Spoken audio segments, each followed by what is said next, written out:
வணக்கம். Very good afternoon to all of you. இந்த இந்த பேட்டி நான் என்னத்துக்கு கொடுக்குறேன் அப்படின்னா, அந்த 4-5 நாளாக ஒரு ஹாட் நியூஸ் ஓடிக்கிட்டு இருக்குது பினாங்கில். மலேசியா பூரா, பினாங்னு சொல்ல முடியாது, மலேசியா பூரா. அதுக்கு சில பேர் என்னைய கேட்டாங்க, ஏன் நீங்கள் இன்னும் ஒரு விளக்கம் கொடுக்காமல் இருக்கிறீங்க அப்படின்னு. அதுக்கு தான் அந்த ஏற்பாடு நான் பண்ணினேன். அதுக்கு முன்னுக்கு நான் ஒரு சில பேர்த்துக்கு நன்றி சொல்லணும். முதல்ல எனக்கு சாமி கும்பிட்டு, சில பேர் எனக்கு சாமி கும்பிட்டு வாழ்த்துக்கள்லாம் செஞ்சாங்க. அவங்க எல்லாத்துக்கும் நான் நன்றி சொல்லணும். இன்னொன்று எனக்கு ஒரு 1000 மெசேஜுக்கு மேலே வந்திருக்கு. அதை முடிஞ்ச அளவுக்கு நான் ரிப்ளை பண்ணியிருக்கேன். இன்னும் சில பேர்த்துக்கு ரிப்ளை பண்ண முடியாமல் இருக்குது. அதையும் நான் ரிப்ளை பண்ணுவேன். ரொம்ப பேர் எனக்கு கால் பண்ணவங்கள்ட்டையும் நான் கூப்பிட்டு, முடிஞ்ச வரைக்கும் கூப்பிட்டு நான் பேசியிருக்கிறேன். இன்னும் சில பேரை கூப்பிட வேண்டியதுக்கு அதையும் நான் செஞ்சிடறேன். அது நாளைக்குள்ளே அந்த வேலையை நான் முடிச்சிடுவேன். அதில் பிஸியாக இருந்த வாசி தான் அந்த ரெக்கார்டிங்கை செய்ய முடியல. முதல்ல நான் என்ன சொல்ல விருப்பப்படுறேன் அப்படின்னா, இது இது என்ன ப்ராப்ளம்னு கேட்டால், இது ஒரு பெரிய அரசியல் நாடகம். இது இதில் என்னோடய ரோல் என்ன அப்படின்னு நான் அப்புறம் விளக்கம் கொடுக்குறேன். இந்த அரசியல் நாடகத்தை பினாங்கில் நான் இங்கிலீஷில் சொல்லியிருந்தேன், அதாவது டர்ட்டி பாலிட்டிஷியன்ஸ் அப்படின்னு. இப்போ நான் மறுபடியும் அதை ரிப்பீட் பண்ணுறேன். டர்ட்டி மட்டும் இல்லை, டர்ட்டி பாலிட்டிஷியன்ஸ், அசிங்கமான ஒரு பாலிட்டிஷியன்ஸ். இவனுங்களாம் என்னத்துக்கு இருக்கானுங்கன்னு எனக்கு தெரியல. பட் என்ன செய்கிறது, இதெல்லாம் நம்ம கோத்ரூ பண்ணி தான் ஆகணும். நான் டர்ட்டி பாலிட்டிஷியன்ஸ் சொன்னது எல்லாத்தையும் இல்லை. நல்லவங்க ரொம்ப பேர் இருக்காங்க, பாலிட்டிஷியன்ஸ் இருக்காங்க. ஆனால் இந்த அசிங்கம் பிடிச்சதுங்க தான் கொஞ்சம் ரொம்ப குதிக்குது, அளவுக்கு மீறி குதிக்குதுங்க. அது இந்த குதிக்கிறது, இந்த பாயறதெல்லாம் நம்மக்கிட்ட செல்லாது. நம்மக்கிட்ட இதெல்லாம் காமிக்க வேணாம், அவசியம் இல்லை. நான் 2 வாட்டி நான் சொல்லிட்டேன், மக்களுக்கு தெரிகிற மாதிரி நம்ம ஒரு டிபேட் வச்சுக்குவோம், இல்லை உன் கூட இன்னும் கையால் கூட்டிகிட்டு வரதுனாலும் வரலாம் அப்படின்னு நான் சொல்லியிருந்தேன். அதுக்கெல்லாம் இடம் கொடுக்காம வேறு வேலை செஞ்சுருக்கானுங்க. கோலம்பூரில் போய் அந்த வேலை இந்த வேலை, இவன் அமுக்கிட்டான் அவன் பயந்துருவான் அப்படின்னு. நான் மறுபடியும் ரிப்பீட் பண்ணுறேன், இந்த அமுக்கிறது பிடிக்கிற வேலைலாம் என்கிட்ட வேணாம். இதுக்கெல்லாம் நமக்கு டைம் இல்லை. I am here to fight for justice and I will continue with this fight. இதில் யார் வந்தாலும் எனக்கு அதை பற்றி கவலை இல்லை. ஏன் அப்படின்னா அதை சொல்கிறேன் அப்படின்னா, எனக்கு தெரிஞ்சு ரொம்ப பேர் நல்லவங்க நம்ம பின்னால் இருக்காங்க. இது ஒரு சின்ன கூட்டம், பதவிக்கு ஆசைப்பட்டு எல்லாரும் துணை முதல்வர் ஆயிடணுமா, எல்லாரும் மந்திரி ஆயிடணுமா, அப்புறம் இன்னொருத்தன் தொங்கிட்டு தீரான் பின்னால், எல்லாம் போய்ட்டு நம்ம செனட்டர் ஆயிடலாம்னு ஒருத்தன் அதை தெரிஞ்சுக்கிட்டு இருக்கிறான். ஸோ இதெல்லாம் இருக்கிற இடத்துல எனக்கு என்ன அந்த ஒரு துணிச்சல் அப்படின்னா, ரொம்ப நல்லவங்க நம்ம பின்னால் இருக்காங்க. அதான் நான் சொன்னேன், எனக்கு 1000 மெசேஜுக்கு மேலே வந்துச்சு. இவ்வளோ கோலம் நான் ஆன்சர் பண்ணி இந்த 2 நாளாக பேசிக்கிட்டு இருக்கிறேன், எடுத்து விளக்கம் கொடுத்துக்கிட்டு இருக்கேன். ஏன்னா இதில் முக்கியமான காரணம் தைப்பூசம். அதை நான் ரொம்ப விளக்கி உங்களுக்கு சொல்ல மாட்டேன், நீங்களே பாருங்கள் இதில் என்னென்ன கூத்து நடக்க போகுது அப்படின்னு. ஏன்னா இது யூனிட்டி தைப்பூசம். இது எங்கேயுமே நடக்காத தைப்பூசம். பிள்ளைங்கள் ஒண்டி தான் யூனிட்டி. இது யூனிட்டின்னு பேசும்போதே தெரியுது இங்கே யூனிட்டி இல்லை அப்படின்னு. ஸோ இது மக்களை என்ன சொல்கிறது, திசை திருப்புறது. யூனிட்டி தைப்பூசம், அவங்க தாத்தா யூனிட்டி, பாட்டி வீட்டில் யூனிட்டின்னு. டேய், இதெல்லாம் நேரத்தை வீணாக்கிட்டு இருக்காதிங்க. என்ன சில பேர் கேட்டாங்க, என்ன நீங்கள் வாடா போடான்னு பேசுகிறீங்கன்னு. இவனுங்களை நான் வேறு எப்படி பேசுகிறது, தலைவான்னு சொல்லவா? நான் கேட்குறேன், இவனுங்களெல்லாம் வைக்க வேண்டிய இடத்துல வைக்கணும். எனக்கு பொதுவாக நீல கலர் தான் எனக்கு பிடிக்கும். இப்போ எனக்கு என்னவோ தெரில, கருப்பு ரொம்ப பிடிச்சிருச்சு. அதுலேயும் கருப்பில் பட்டை அடிச்சிருந்தா எனக்கு இன்னும் ரொம்ப பாசமாக இருக்குது. ஸோ இதை நான் சொல்லிக்க விருப்பப்படுறேன். இந்த தங்க ரதத்தில் இப்போ நான் கேள்விப்பட்டதில்லை, இப்போ இந்த 2-3 நாளில் இந்த இதிலெல்லாம் கேள்விப்பட்டது தங்க ரதம் உரசி பாத்திரத்தில் தங்கம் இல்லையா, உன் தலையில் போய் உரசிப்பாரு, அப்போ தெரியும் தங்கம் இருக்கா இல்லையான்னு. அதோட முட்டாளுங்களா, அது பிளேட்டட்.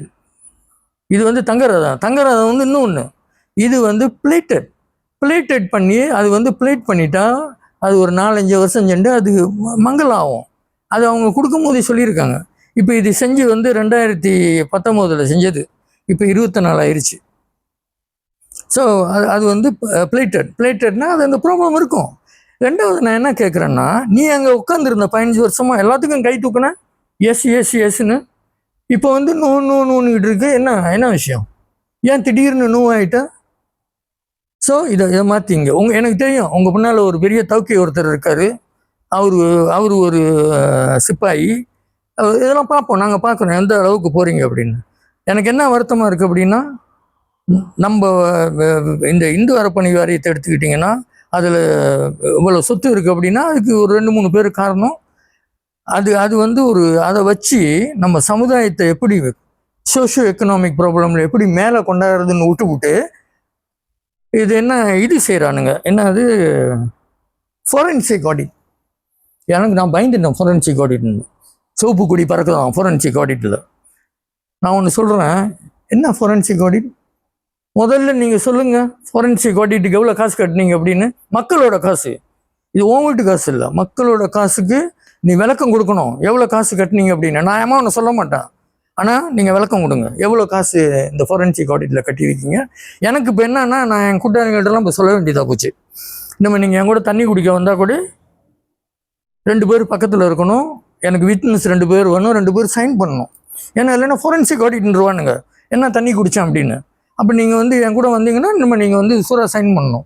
ராமா வந்து தண்ணி தான் குடித்தாரு, கோல்ட் பிளேட்டட் தண்ணி குடிக்கல அப்படின்னு சொல்லி நீங்கள் சைன் பண்ணணும். ஸோ இதெல்லாம் வந்து நான் என் கூட்டாளிகள்கிட்ட சொல்லிட்டேன், வராதிங்கப்பா, வந்தீங்கன்னா நீங்கள் எனக்கு 2 பேர் விட்னஸ் சைன் பண்ணணும், நான் டாக்குமெண்டேஷன் செய்யணும், அப்புறம் தேவைப்பட்டுச்சுன்னா நான் வந்து ஃபாரன்சிக் ஆடிட் செய்வேன். அதில் செஞ்சால் தான் எனக்கு தெரியும் இது ரெட் ஃப்ளாக்கா இல்லை க்ரீன் ஃப்ளாக்கான்னு தெரியும். ஸோ இந்த குழுமாலாம் விட்டுவிட்டு மக்களுக்கு என்ன செய்யணும்னு பாருங்கள். இவ்வளோ சொத்து இருக்கிற ஒரு ஆர்கனைசேஷனில் எனக்கு சந்தேகமாக இருக்கும் போது இவனுங்களுக்குலாம் தெரியுமான்னு, என்ன சொத்து எங்கே இருக்குன்னு தெரியுமான்னு தெரியல. முதல்ல வந்து இந்த சொத்தை வச்சு நம்ம மக்கள் ரொம்ப கஷ்டப்படுறாங்க. இப்போ எல்லாம் விலைவாசி ஏறி அது இது ஏறி எனக்கெல்லாம் தெரியும்.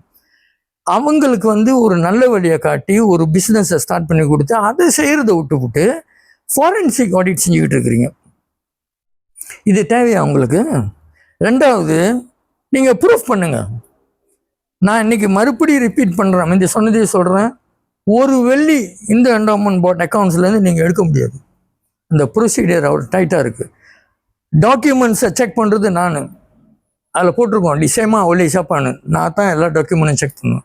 நான் செக் பண்ண பிற்பாடு இன்னும் 2 பேர் இருக்காங்க எனக்கு மேலே, அவங்கள்ட்ட போய் அக்கௌண்டன்ட்ட போய் தான் சைன் பண்ணுறாங்க.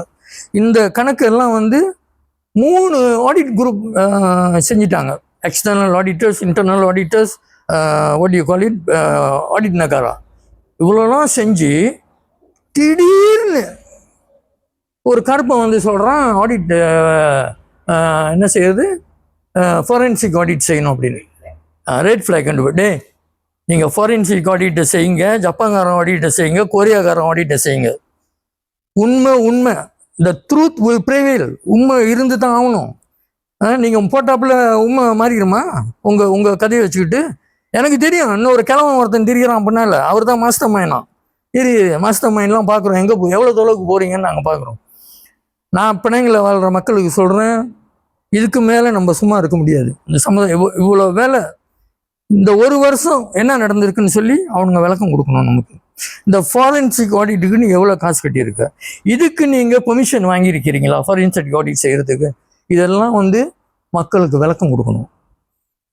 நீங்கள் சும்மா மேலே போய் உட்காந்துக்கிட்டு அதையும் இதையும் பார்த்துக்கிட்டு என்ன ஒரு கூட்டம் இருக்குன்னா, நேற்று வந்தவங்களாம் மினிஸ்டராக பார்க்குறான், டெப்யூட்டி சிஎம் ஆயிரணுமா? டேய், அவங்கெல்லாம் வந்து 20-25 வருஷமா பாலிட்டிக்ஸில் இருந்து பொதுவாக மேலே வராங்க.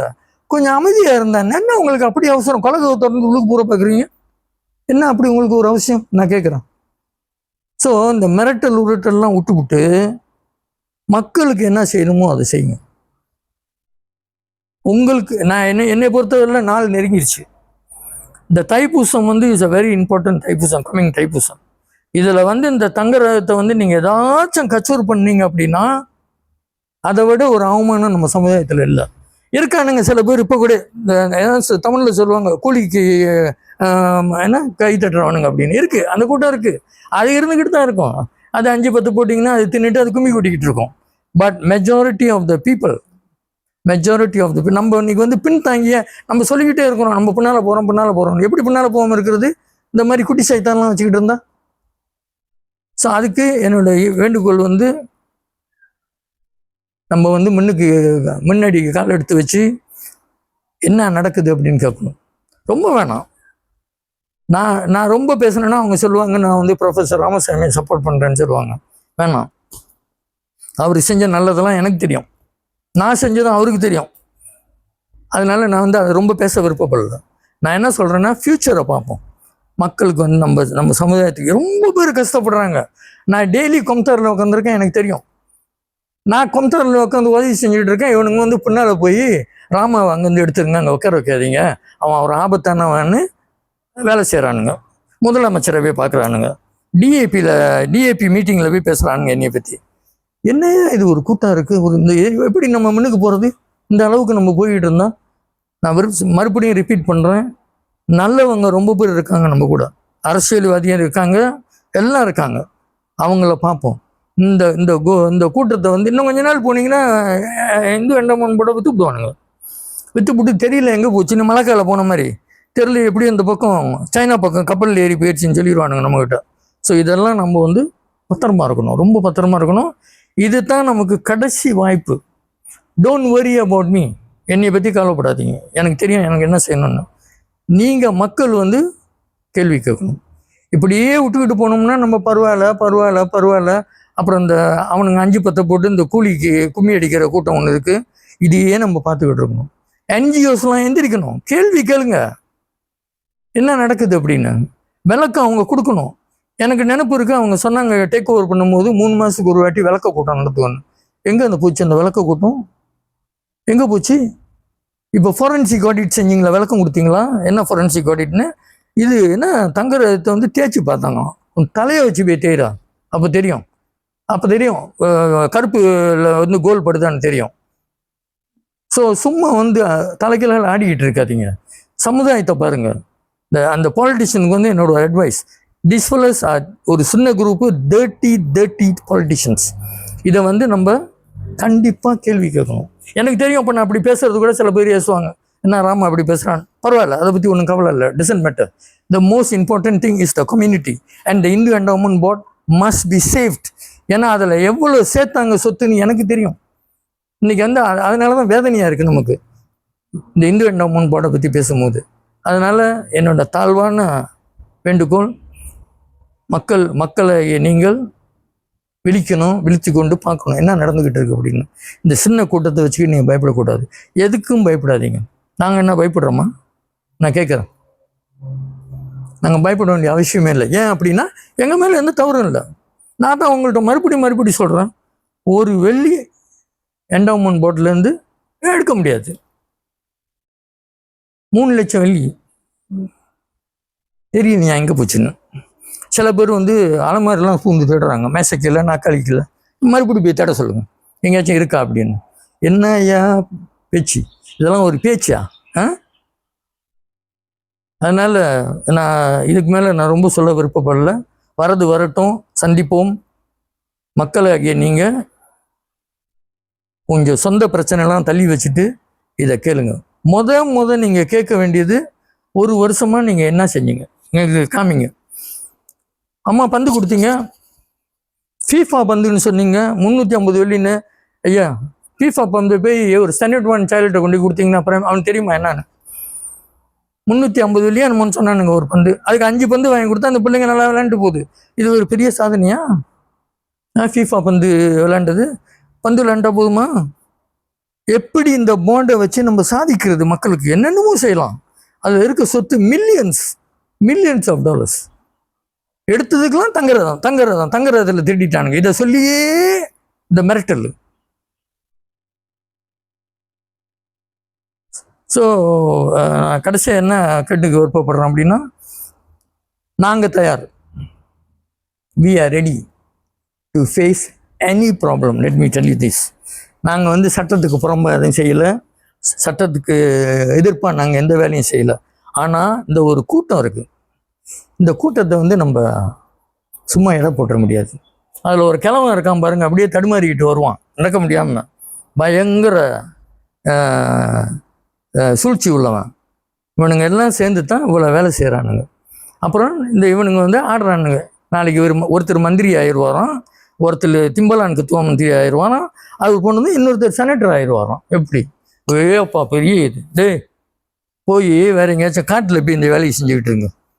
பிள்ளைங்கள மக்கள் வாழ்கிறாங்க, வேற எங்கேயாச்சும் போய் இந்த வேலையை பாருங்க. இங்கே இதெல்லாம் செஞ்சுக்கிட்டு இருக்க வேணும். ஓகே, எல்லாத்துக்கும் நன்றி, வணக்கம்.